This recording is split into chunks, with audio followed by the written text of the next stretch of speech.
Hi everyone. As I mentioned, media buying is changing, and in order to survive in 2025, you need to evolve with media buying as well. And to be, I have wasted a lot of time in 2024 to actually unlearn and relearn this entire media buying, and I'll be sharing you what can help you to survive in this 2025. Yeah, so this is what the video will be looking like. So I'll be sharing the first thing and most important is what to create. There are so many parts, like when till there was a longer time, then we need to push more and more of creators. We need to push more and more of creative variations. One angle is working immediately. There needs to be a second variation, a third variation, and we ourselves have done that. Making 50, 60 variations of a winning creative, to make sure that particular communication is going, and we never realize that this is something that we're actually doing to destroy our ad account. So the first thing comes is what to create, and in order to understand what to create, I first relate to the 5 stages of awareness that we are at. Unaware, for people who are completely unaware of the problem, that is something, the most untapped audiences. And this is where we often think that my creative is an unaware creative, but actually it's maybe a problem aware or a solution aware. So that's where the unaware creative lies, and which is the most difficult part to reach, in be it in Facebook, be it in Instagram, be it in YouTube.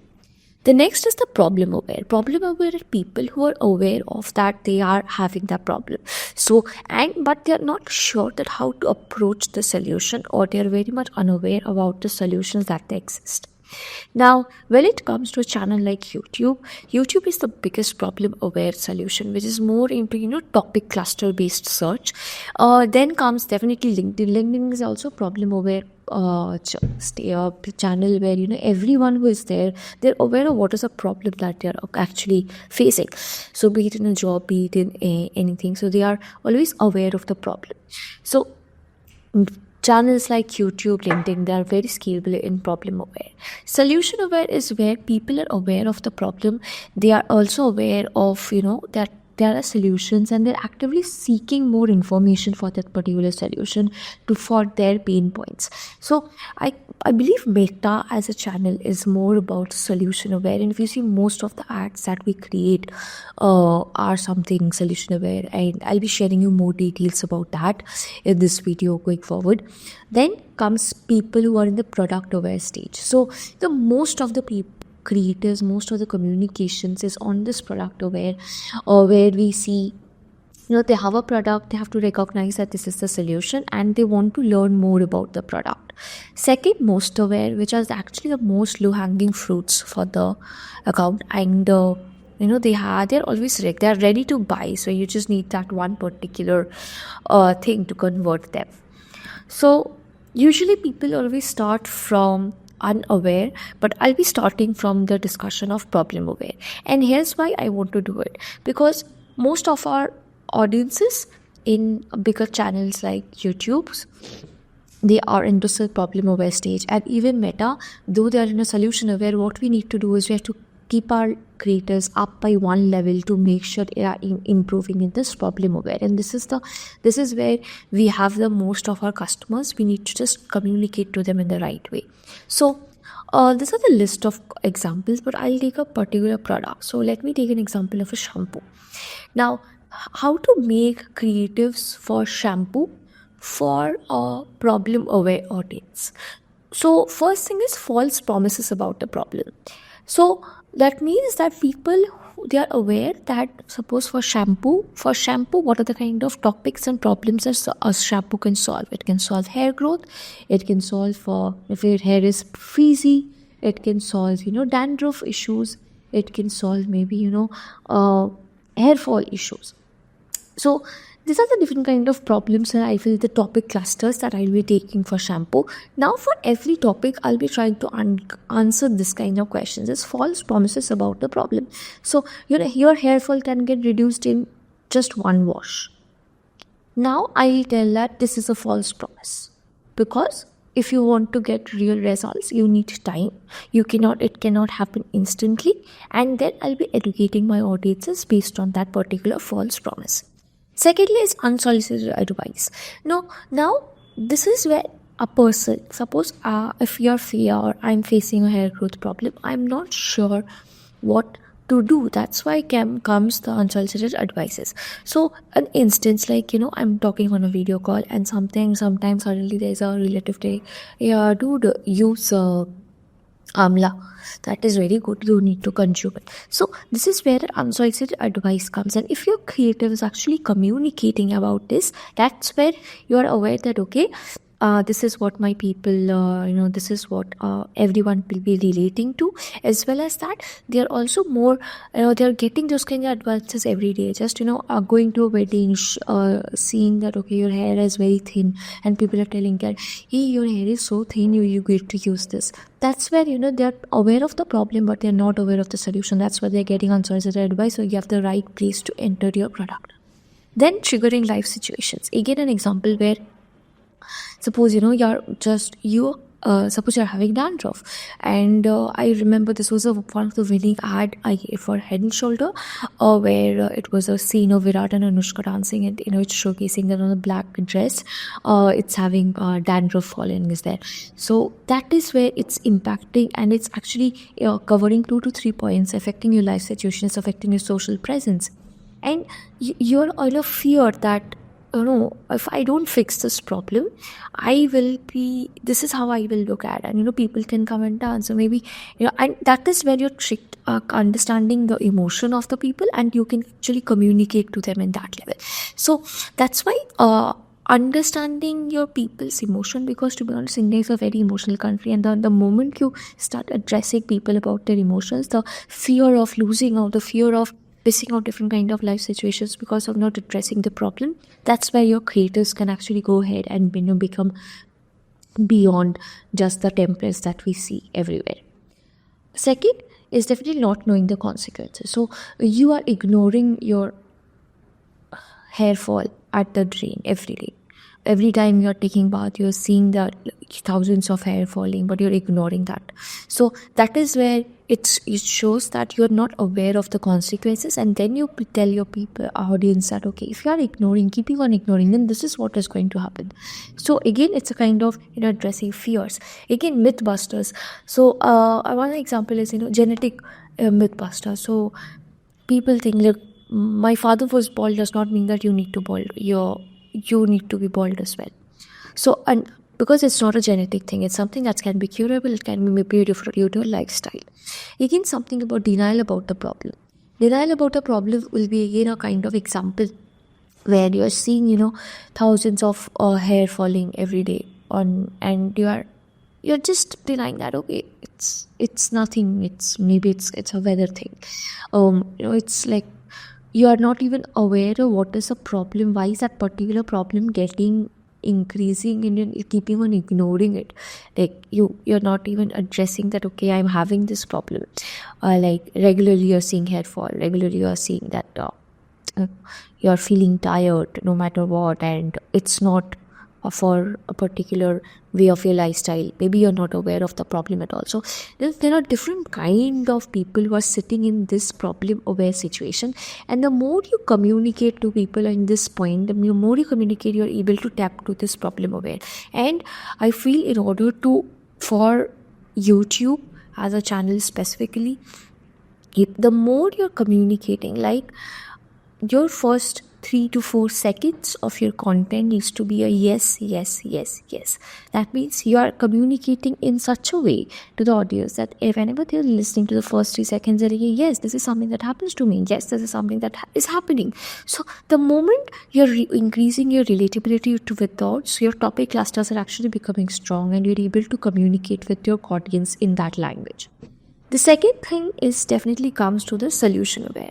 So solution aware is where most of the people in Meta, if I tell as a platform, is there.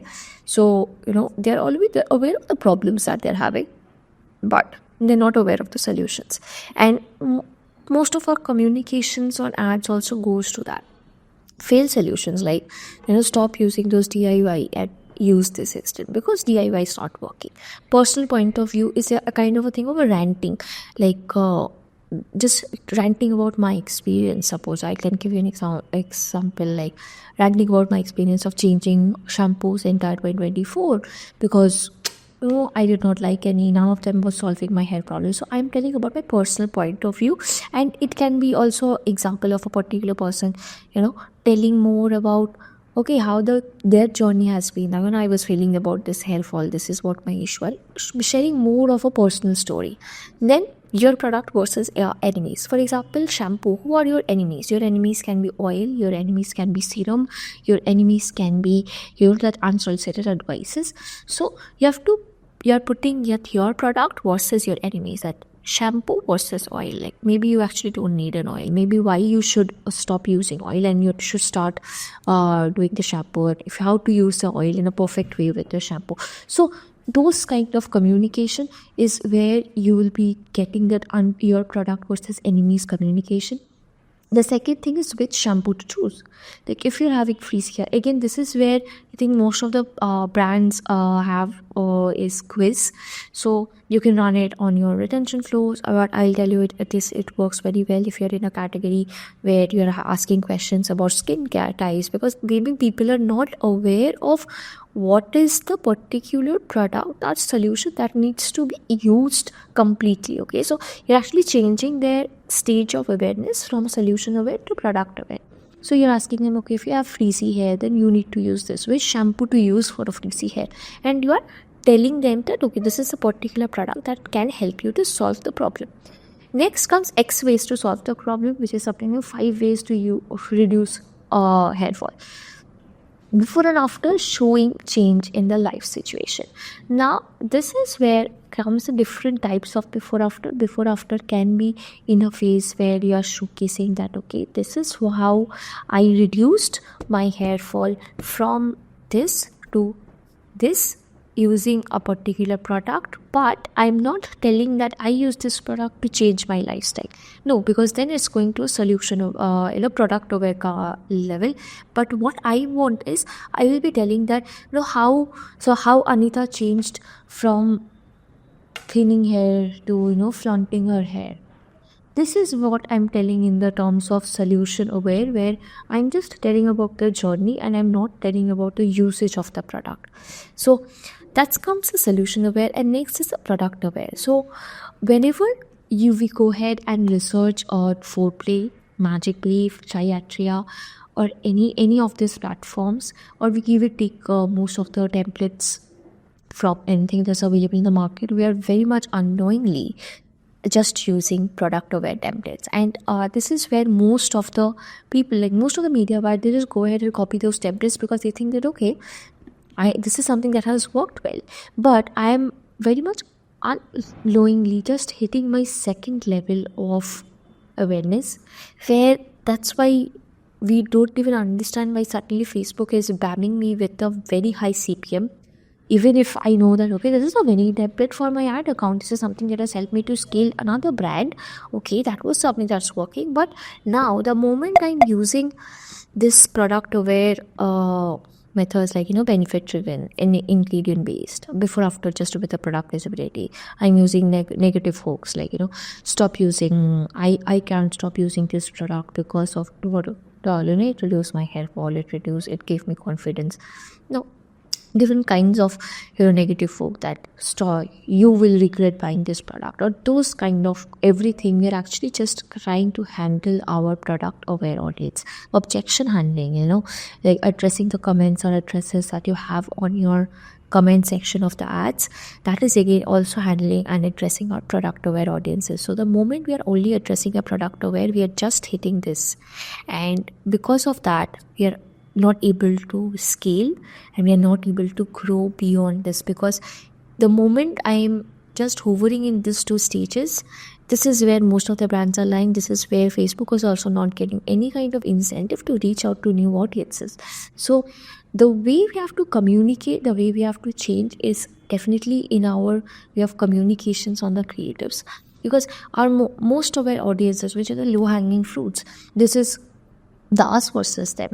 Like one of the most used and winning templates that we have seen from us versus them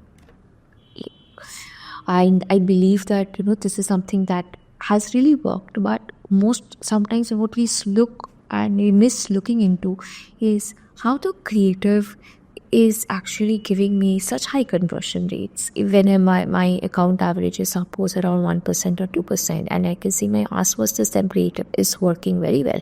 It's giving me 5% conversion rate or even more. And I am glad that okay, this is working. So I go ahead and make another creative. I go ahead and make another in the same template, and unknowingly, I'm just making creatives for the low hanging fruits. I am not able to scale the brand because I am not even going to those audiences where I have the potentiality to scale. I'm not increase. I'm just tapping on the same communications in different formats. And then comes customer testimonial is very, it's not that something the most aware communications is. This is something that we are not going to use. We definitely need to have this kind of creators in format in our funnels, but is it actually necessary that you have to create thousands of them? Is it actually something that you want to create more and more to scale the brand? Because this is not going to help you to scale the brand. So of X reasons why you need this product, what are your order versus what I got, offer based creators, price based creators, these are really really good, but they work well on the retargeting phase. They are working good for your remarketing funnels, but actually they are not giving you prospecting audiences. Now I think this is also one of the another question that is solved. Do you actually need remarketing ad sets or campaigns on your ad account? To be honest, I feel it's a no, because if I'm already having most of our creators on my funnel, then I don't need a remarketing audience. But yes, where do you need them and how? I'll be sharing you in the particular content where I'm going to understand the retargeting audiences for you. So the unaware audiences are actually people who are not aware of the problem. Now this is where actually our entire audience segment is, but we often go and falsely claim that okay, this is an unaware creative, this is an unaware creative, but it's not, because we are actually confusing it with different kind of problem aware communications. So unnoticed signs and signals, this is something very important in unaware. And if I give you an example of the shampoo thing only, like seeing hundreds of strands on your comb every day and you think it's normal, this is where 90% of women miss the signals. Example, hidden problems of daily routines, like every day you're traveling to work, coming back to work from work, and you feel abnormally tired. You feel that okay, this is what is happening because of age. Are you even aware that okay, you may be having lower cortisol levels? So again, this is another example. Normalize inconveniences, like every day we are seeing that okay, no matter what you're trying, your boss is not getting happy, and you will actually turn it into a very funny communication that boss may not get convinced, but your gray hair can actually turn black. So you're actually communicating them in a funny way that they're not even quite aware that okay, you're going to tell you that. Example, your hair will turn gray, but your iPhone case will not turn yellow. So these are some of the communications that you're telling people. You're actually tapping it to a different audiences. I'll give you another example. So suppose it's a particular I'm having a particular weight loss product, and I've started a creative with you love having beer, and you're having beer. It was New Year. It is next now in the entire month of December you have done a lot of parties, beers and all, and suddenly, but you're not aware that having so much of beer can actually cause your bellies to increase. And then I'm going ahead and introducing the product much later. So my entire communication for the first part was completely for an audience who is interested in beer. So that's where I'm going ahead and tapping to an unaware audience who are not even aware that okay, even if I'm having the beer, it is causing me a problem of my belly. Is it a hidden reason of increasing my weight? Then unconscious habits and their impact is what I feel. This is something like smoking. So maybe you're just starting with an ad completely regarding smoking, and then you gradually go for a lung detox. But you're not even communicating to that people directly. It can be a example of someone, having dark underarms, and you're showcasing that okay, they are going to a mall, they're shopping, and they have done the trial, but during the trial they see that okay, this is something, the dress is very good, but because of the dark underarm they are not able to buy that. So again, that is where you're actually tapping into a different segment of audience. The more you're actually creating this kind of communication, so you are able to tap into people who are not aware of the problem, and you're actually changing their stage to the problem aware. And after they are changed to a problem aware, you will be going ahead and targeting them with this kind of communications, that getting unsolicited advice. Like for dark underarm, you're like getting advice that okay, rub like alum and all on your underarm to make it smooth. So these are the kind of communications I feel you need to work around in this year more. So this is there are some of the examples for unaware creators where I'm tapping into audiences who are completely unaware of the signs, like morning habit that's secretly damaging your hair. Hint: it's not your shampoo. And I'm actually tapping into their audience. They are not able to understand this is the problem. It can be hidden signs, it can be signs that they are missing. It can also be done in a very funny way as well. Like if you see the evergreen ads of for example, it was one for Fevicol, the fish one. It's not, we will not able to understand that okay, this is the ad for Fevicol until unless just seeing it to the end. Okay, then there was another ad for a sofa, continuing from generation to generation to generation, because of but again, you are not aware only that okay, this is what you're going to tell. Similarly, you can do for life situations, like maybe your boss is not accepting your promotion, but your hair can turn into grey. It's completely unrelatable, but these are the things that you can keep in mind for creating unaware creators.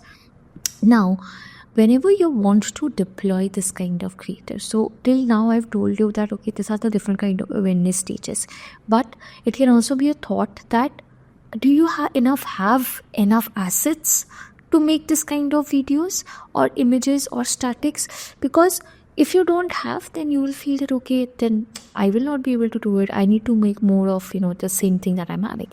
But if you see the ways and how to deploy this, every communication can be deployed into different careers. Like influencers are a part, they are the vessel who can deploy your messaging. So it can be done via influencers, it can be done via podcast, it can be done via image ad, so it can be done through a carousel, through videos, even with stock images, or it can be an educational video, a founder's video where the founder is telling about their own story and not telling about the product, can be a completely unaware thing. But if the founder is telling okay, this is their addressing your objection handling, then it is going to be a different a product aware communication. Then if if the podcast you're telling about educational points that okay, for example, why to not use minoxidil, so you're telling about problems, or you're educating them about the ingredients, so that is completely in a different level of awareness. So these are the different ways you are completely deploying this kind of creators. It can be done in multiple ways, so you'll not be faced that okay, I don't have enough assets, because every messaging can be done in different pieces. So one messaging completely different, but suppose you're using Amitabh Bachchan to deploy a particular creative, so then I know that okay, if Amitabh Bachchan is doing that, he's having a very huge social presence, he's having a kind of an acting, maybe it can be a funny tone acting where I'm catering to completely different audiences. And this is what a framework that I have learned from Paddy Galway, and this is something that I believe he has nailed the entire YouTube by doing this thing. And it's the same thing that is working for other channels as well. So every creative, in order to make sure that particular creative is actually going, it's becoming an outlier for you, and it's something that you are making it. It should be having these 3 points, that core, casual and new. So if your creative is attracting these 3 audiences simultaneously, that means your creative is going to be working well. So the core audiences are people they are more aware of the thing, they want deep education, they want deep dive into the problem, into the solutions, and they want a very strong research, so data backed studies and all. That is where your core audience lies. The second is a casual, so somewhere who is just casually, maybe they're scrolling through the your feed and they suddenly see an ad. So your ad should also communicate to those kind of audiences. Like only then it can be done through a light-hearted creative, it can be done through a funny communication, it can be done through a different kind of, like, not you the trendy musics. And also in this kind of thing, you're actually attracting people who are not directly your consumers, that but they are something that they are likely to get interacted. The next is new, which is the entire unaware audiences, or on the higher stages of problem aware, where you have to change their awareness stage. So whichever awareness stage they are into the next thing. And in order to make sure you're attracting new audiences, your creative needs to be very easily understandable.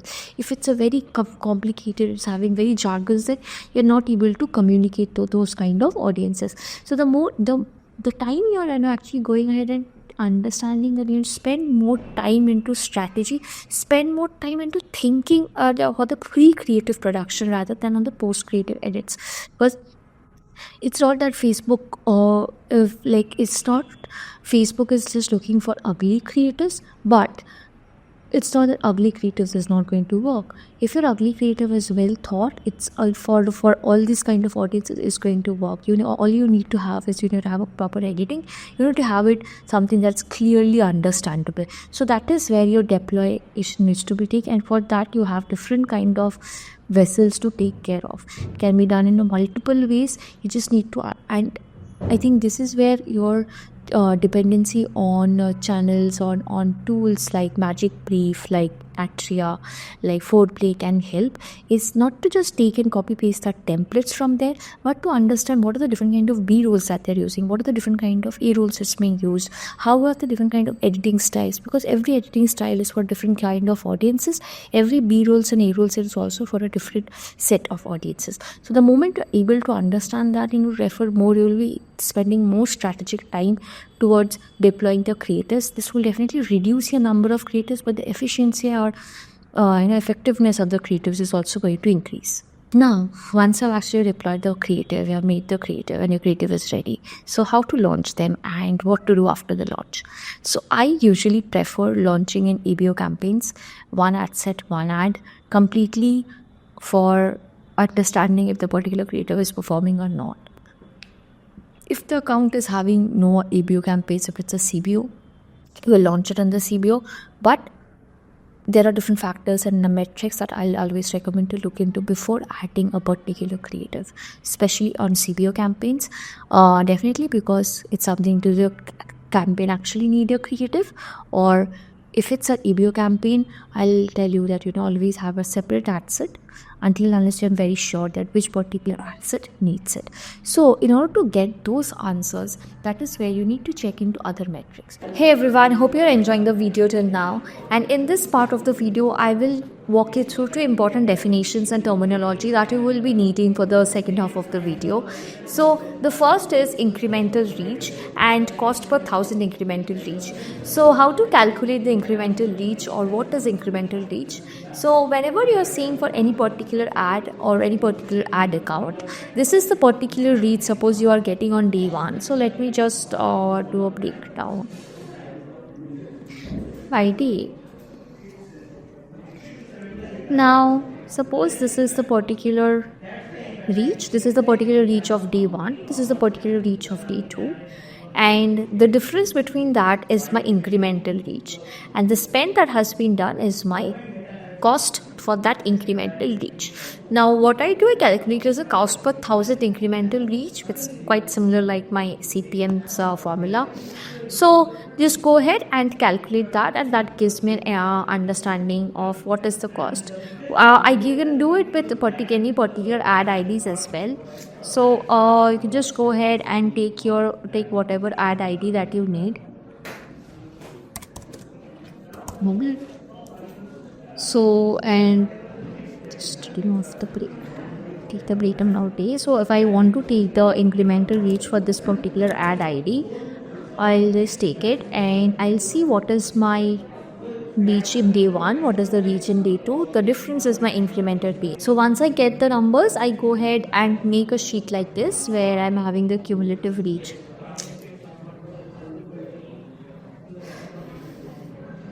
So once I get the number, I go ahead and calculate the cumulative reach, the base reach, the incremental like this, and this is my cost per thousand incremental reach. Based on that, I have it for the entire all the days as required. So I have made it for multiple ad sets for to keep it handy. You can also use the same. Similarly, you can create for ad account and also create for campaigns. Next, when it comes to the next terminology, that is about the account overlaps. So let me take two ad accounts, okay, and I'll just pause this breakdown of ad ID. Okay, so these are the two ad accounts, and this is the reach of account 1, this is the reach of account 2 for this duration, and this is the cumulative reach that Meta is telling is the actual reach of both the two accounts together. So how to calculate the account overlap? I'll just go ahead and I'll write the individual reach of this each ad account. So I have written the same here. This is the individual reach of account 1. This is the individual reach of account 2. This is the cumulative reach that Facebook has given me. And this number is the actual total of these two numbers. So if I had all my reach would have been unique, I would have actually got this as the reach. Because I'm not getting that, I'm calculating the delta and what is the difference of overlap that is happening. So this is my overlap number. Now I have to calculate the percentage for this particular ad account. I'll calculate it as this number divided by this in reach of this particular ad account, which is around 32%. And similarly for the second account, I can see it's a 35% overlap. So you can also calculate this for campaigns. You can, in the same way, you can do it for ad set as well whenever required. So I'll show you example. So this is a particular graph where the first blue line is my cost per thousand incremental reach. So this is I think one of the North Star metric that I look into Meta at this point of time.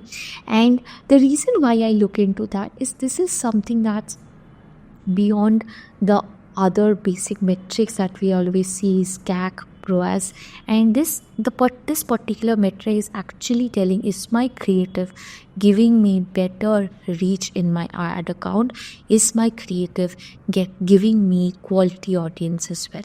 Now this particular graph is for a cost per thousand incremental reach and my cost per outbound click. So as you can see here, so this is the particular data for a particular ad set for an ad which I've launched around 21st. Now the moment I launch this ad, for the first 3 days, if you see, my cost per thousand incremental reach is really high. So if my account average cost per thousand incremental reach is something around 100 to 50 rupees, I will wait for the creative for at least 3 days. So this is where I think something that we usually used to follow before, that we have to wait once you launch the ad. If you wait, you'll be able to see that, okay, see how the graph actually changed. So from 21st, it was this high. Then it is gradually going down and it has gone down to this level of around, less than 40. Then it slightly increased and again it's on a decreasing trend. My cost per outbound click is also continuously decreasing for that. Now, when I'm seeing this kind of trend, the first thing after I launch is I need to wait. I need to give Meta this time that you have to optimize the ad. You go ahead to your correct audiences and then I'll be able to see the data. Okay, how my CPC trends are, how my cost per incremental reach is. Now, I will be checking other metrics as well. It's not that these are the only two metrics, but these are the main two metrics that based on which I'll be deciding if I actually need to scale the ad, if I actually need to pause it, or do I need to, keep it running in the same budget. The next thing definitely is CAC, ROAS, conversion rates. Now the CAC, how the CAC is going to help is, firstly, every product is going to have a different kind of CAC targets. Now, if it's running an offer, then your CAC targets will definitely change. But I'll be also seeing that, okay, if my cost per thousand incremental reach is on a decreasing trend and my CAC is also aligned, my CPOVC is aligned, then only I'll be starting to scale the creative. But if my CAC is not in the targets, but I can see my CPU cost per thousand incremental reach is on a decreasing trend, I will keep it running. I will not pause it, because one thing that I recommend is, it's not that these are just 1:1 thing. It's not that the moment you're launching a creative and it's going to give you, you'll see that, okay, my CPOBC is very low, my cost per thousand incremental reach is also very low, but that particular campaign or ad set is actually not giving me purchases. Now, this is where this funnel of awareness thing will help you. Now, the moment you're launching the particular ad and you're aware that, okay, this is suppose a problem aware creative, and you see your cost per thousand incremental reach trend is actually decreasing, your cost per outbound click is also decreasing, but it's not giving you purchases. That means you are maybe catering it to your higher set of audiences, problem aware, solution aware, and your creative is not able to convert that part. But that is where your most aware creatives and product aware has a job, that okay, they will be converting it, and actually they do. So if you just see that, okay, you have launched it, it's not giving CAC, it's the ROAS is not up to the mark, you'll pause that particular ad. Immediately after a few days, you will be seeing your account, that particular ad set or that particular campaign is not working anymore, because the prospecting audiences which it was actually bringing, the new audiences, you have paused that particular field. How will your product awareness, most aware creators work? That is where you need to have very consolidated structure of, a particular campaign is having your ad account needs to have all the level of awarenesses. But if you are actually turning off an unaware of a problem aware creative, then are you actually sure it needs to be turned off? Is my cost per thousand incremental reach trend increasing? I'll give you an example here next. So if you see here this particular ad, so I have, suppose this is again for another ad set. If you see in this particular metric, what I can look into is I launched it around 10th of November. My cost per thousand incremental reach has been keeping on increasing. It's just increasing. So ideally, I can go ahead and just pause this particular ad set, because what I can see is both the entire trend for my CPOBC is also higher. My account average is much lower for the cost per thousand incremental reach graph, but this particular creative, it's just increasing. And ideally, I should have just paused it in this kind of trend, this part, and this is where again it's decreasing. It was decreasing, but again it shot up.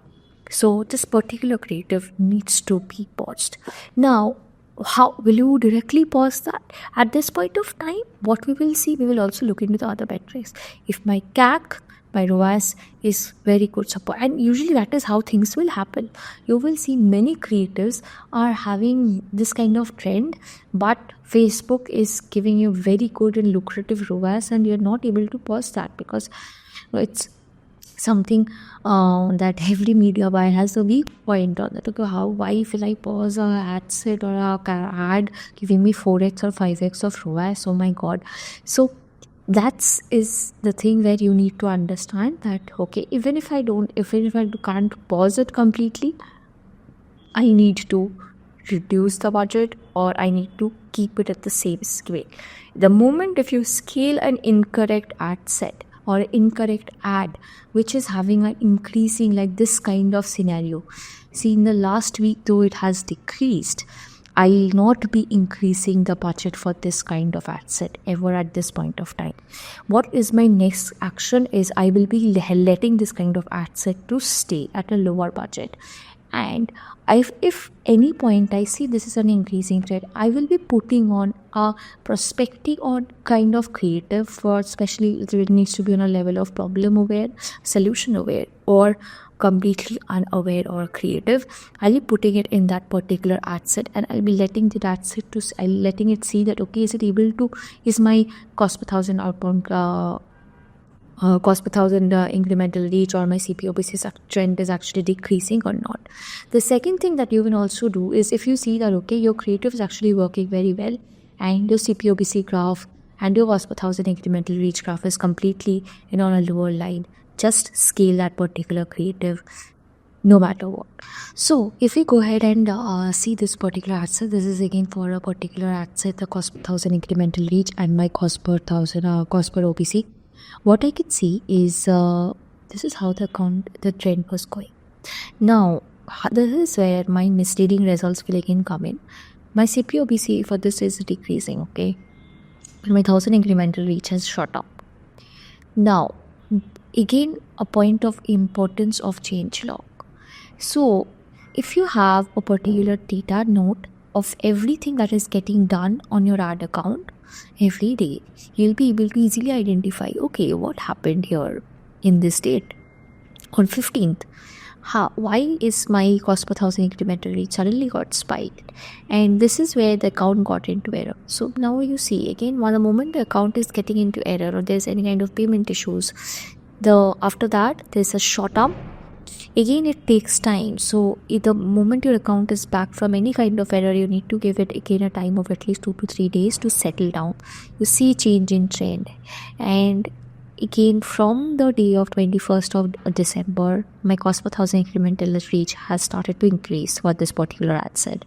So at this point of time, as I can see, it's completely fluctuating and increasing. I should ideally go ahead and just pause this particular ad set. And if my CAC and ROAS targets are completely not in line as well, they are not at all in the particular trend, I'll just go ahead and pause it completely and forget it. But the moment if I see a particular ad account, suppose my cost per thousand incremental reach, so these are all the different random graphs. So if I see here, my cost per thousand incremental reach is again fluctuating here. So I have paused it completely, and this is where things are zero. Next, suppose let me take this particular example, this one. So this is where my cost per thousand incremental reach was hovering in, and this is where my CPOBC was hovering in. Now from here, there was an account error. The account got paused, and the next day when the account went back, it shot up, and it's continuously shooting up. So the issue that happened is I cannot control this, because the moment the account is coming back, it is not in a scenario the same thing that was previously. So ideally I should just turn off this, but as I knew that previously this particular creative is working well, go ahead and put it in a different kind of ad set. You can put it in your AC campaigns if you have it, and that is something that can really help. That is somewhere where ideally your role of AC comes in, because AC as a channel, as a platform, it's kind of a thing that handles the entire account overlap thing. So there is no campaign overlap, and that's why if you see your Meta representatives and all the channels, everyone tells that you should have multiple creatives on AC, and all creators to be catering to different kind of audiences. The moment I'm able to do that, I'll be able to go ahead and my AC will serve as an entire funnel. It will have all the kind of creatives, which will my product aware, my unaware, my solution aware, my most aware, and it will completely do the targeting on. So yes, you need to give things time. If you can keep on changing things very consistently, it will not give us the correct results. So now when I went to scale that particular ad set, so in order to answer that question, it comes if my cost per thousand incremental reach is actually decreasing, and it's at a phase where my CPOBC, my CACs, all are in target, my cost per thousand incremental trend is on a decreasing trend, I should go ahead and scale the ad set. So you will go ahead and pause your video now to see that these are the two graphs of different assets, which particular asset to scale at the right time. So if you see here, this particular asset, this is my CPA curve, and this is my cost per thousand incremental reach curve. My CPA has been in this range, it's quite stable, it has not shot, but my 1000 incremental reach has actually shot much higher. So it's not very correlated that if you see my cost per CPA is stable, that means your cost per 1000 incremental reach is not increasing. No, that is definitely not a case. So if you scale your ad account at this point of time, that particular ad set at this point of time, you may not have any idea why the particular campaign has started to stop performing, but suddenly you're not getting any results. Next comes this particular ad set, and if you see here, initially it was going well, there was a sudden change. Maybe there was a change on the ad set budget, or there was any particular other ad launched in that particular campaign, because of which the CPA, cost per thousand incremental reach, has shot. But again, over time it came back and became stable. And as a media buyer for that particular ad account, you should pause your campaign as soon as this thing is getting crossed. Your 1,000 incremental reach is also getting flat, but your CP is also getting flat. So as a media buyer, you should go ahead and see that, obviously, and identify these trends. Like, anytime if my cost per 1,000 incremental reach is continuously increasing, my all other metrics are also not getting aligned, you shouldn't go ahead and pause it. But if it's a winning ad, you can actually go and turn it on after some time to see if the trends are decreasing or not. Now you have seen your account overlap, you have launched a particular creative, you have got, or you have understood when to scale it, when to not scale it, and you're seeing the trends going on quite well, and you have found a particular winning creative, a creative which is having lower CPC, which is having a lower trend of CPI, and all your CAC and other metrics are in line, and you're ready to scale it. So how to scale that particular ad set? Do you just move it to your audience testing, to your ACs, to your all other create manual bid campaigns? Or the most easiest way, and something that has been very effective, is to scale the ad set where it is. That's why I always prefer using it in an ABO campaign with one ad set, one ad. So if I get a winning creative at any point of time, I will just scale it from there itself. I'll not look into, or I'll not put it into some other campaigns. I'll just wait and scale there as it is. You can actually scale it as drastically to just see your trends, and you can actually scale it even 50% budget. It will not get impacted, because you know that, okay, this is how your account, the particular trend is looking like. The second thing comes is, okay, if a particular winning ad, it has been performing very well, and then there has been a sudden drop, you can pause that one, and again you can own it, no problem. The next thing comes that, okay, even if it's not working, that's where you can again move it to your AC campaigns, and you can keep it running there. Definitely, if it's a winning ad, it's going to pick up the performance, and it will pace it up. So all you need is to wait and to be patient for that. But you cannot rely on just one outlier creative, right? That's why you continuously need to create and repeat and rinse the process of the core casual new creators. In the multiple level of awareness, you just put it in, you see the trends, you see if it's working, scale it. If it's not, pause it. And you can also try out in different editing formats. Suppose a particular communication did not work well in an influencer communication, you can just start, you can do it in a image format. If you're because you know that you have spent much time in the pre-thinking process to make sure that your creative is for the target audience, in the right communication, it's in the right messaging, it's having to the right kind of audiences. So you can actually, when you have so much thought about your idea, you're going to do it in multiple vessels and try it out in different formats. Now, after doing all these things, that comes to look into another metric of your account overlap. So when you're seeing two accounts, is you're using multiple ad accounts, you can actually have a high impact of account overlap. And anytime if your account overlaps are increasing more than 30%, it should be not engaged, and you should actually turn off the other ad account immediately. You need entire restructuring. So this is where I'm sharing you two graphs. So this is for the two ad accounts, okay? So this is one from here, you can see it's running continuously. It's on a continuous trend. It's having a continuous spend. And this particular one is on and off, okay? It's running, it's not running. So suppose this is a particular one where you're only running sale ads.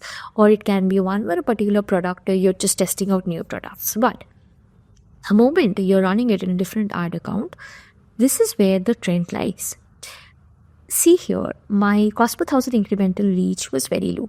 Okay, it was at this point of time, it's very good. My CACs were at this stage. Now, at that point of time, this account was also running. But the moment I paused this, after that, this peak shot. It has shot, my cost per thousand incremental reach has shot. The account was paused. It gradually came down. Again, in the month of November, the account started from 10th. The cost per thousand incremental gradually increased. The and it spiked, it is not coming back, and my entire account performance has got unstable. This is a completely external factor that you may not look into. If you just look into your dashboard metrics, you will not be able to understand, because the moment I'm actually seeing the overlap, I can see my overall reach is this much, and it is actually 40% overlap of this particular audience. So you're actually spending 40% of your money for nothing, because it's just overlapping with this particular ad account, which was already working well, but because of the new ad account, it started to get disturbed. And in the month of November, that overlap actually increased to 52%, which has impacted this account so much, and this is how the entire performance got unstable. Now, this is where there are multiple are external factors that influence media buying. And even if you just you try to maintain the idle CAC, you'll not be able to do that. So if you're very sure that okay, your account needs another new account for testing new products or for other things, first try do it in the same ad account. See if it's actually impacting or not. If your products are different products are having different USPs, you may not need multiple ad accounts. You can actually do it in the same ad account itself. So try to look into this metrics before taking any particular decisions. So after looking at all those metrics, here comes another question. So how to use AC? To be honest, Advantage Plus campaigns is the place which handles the entire overlap, be it a campaign overlap, be it asset overlaps, be it the account overlaps. That is why AC works well, but it needs time to work well. And also every time you look into a communication from Meta or from anyone who is running multiple AC campaigns and they've seen AC work, your AC needs to have multiple communications. It needs to be for a product aware, for most aware, for unaware, for every audiences. It needs to be there. Only then your AC campaigns will work. And anytime you're having any winning campaign, I will again tell you should put it into your AC once it has died out in your old ad set, but it's not a creative duplication. Put it, or once it's not there in any other place in your ad account, you can put it in AC. Things can work well. Now, once you're running ACs and everything, so and if you're a brand with a lower average order value, so suppose you're in personal care, hair care, health and wellness, and your AOV is something less than 1,000 or hovering 1,000 to 1,500, you have a very good problem statement for every product. You actually do not need any kind of remarketing campaign separately. If you're running an AC, you have most aware creatives, and even if you're not running AC, so if you're having ABO campaigns, CBO campaigns, put your most aware creatives there as well, and put along with definitely more and more of problem aware, solution aware, and unaware creatives. Your account will automatically do the retargeting and things will be in track. All you need to do in place is you need to have your creatives and messaging cracked. But yes, if you're a jewelry or apparel brand where your average order value is quite higher, okay, and when I'm telling higher, it's something around more than 30,000, 40,000, and you need people to showcase them the products multiple times. At that point of time, remarketing campaigns work. But even on your ACs, you need to have the engaged and existing audience definitions very correctly mentioned, so that it's not overlapping, it's not incorrect. Your engaged audiences means people who has engaged. Your existing means your past customers. If you want to do fine for product wise, you can also do it for a particular product engaged audience. Now you can run a retargeting ad, but again, it's something that's completely up to you if you want to run or not. Till late, so I have talked about the metrics, but something that can be faithful for you is how to actually look into this. So what is the role of analysis at this point of time? So as a media buyer, what I do, I have made this kind of sheets which I've got provided by AdBuffs, because of the different kind of tools that we use. We have created this kind of sheet, and I maintain it for all the accounts. I see the ad set trends every day, based on which I keep on taking the decisions. But also along with that, how to look into your dashboard and the metrics, how to use your analytics at this point of time is whenever you're looking at ad set, no more it's important of just to look into your hook rate or hold rate. Look into your cost per outbound clicks. Look into that, okay, is my account, certainly if you see your CPOBC has increased, so is it because suddenly my CTR has dropped? if my CTR has dropped and my CPM has shot as well, it gives you kind of understanding that okay, your creative is going to get fatigued. If your CPM is continuously increasing but your CTR is stable, that means again you cannot scale that particular ad set. If your CPMs are on a lower trend, your CTR is also on point, it's working, and the CPCs are definitely needs to be aligned, so then you can go ahead and scale. So your analytics role is to look into in this kind of numbers. It needs to be most importantly into the kind of messaging that you are doing, and it needs to be to understand other than beyond those metrics which can be influenced by business metrics like conversion rates, like tax, like ROAS, because the moment you give an offer on your website, your conversion rate will increase, but that does not mean suddenly your creative has started to outperform. So go ahead and look into this kind of metrics, and if you need any help, feel free to reach out. If you have any queries, drop a comment and I'll get back to you. Thank you.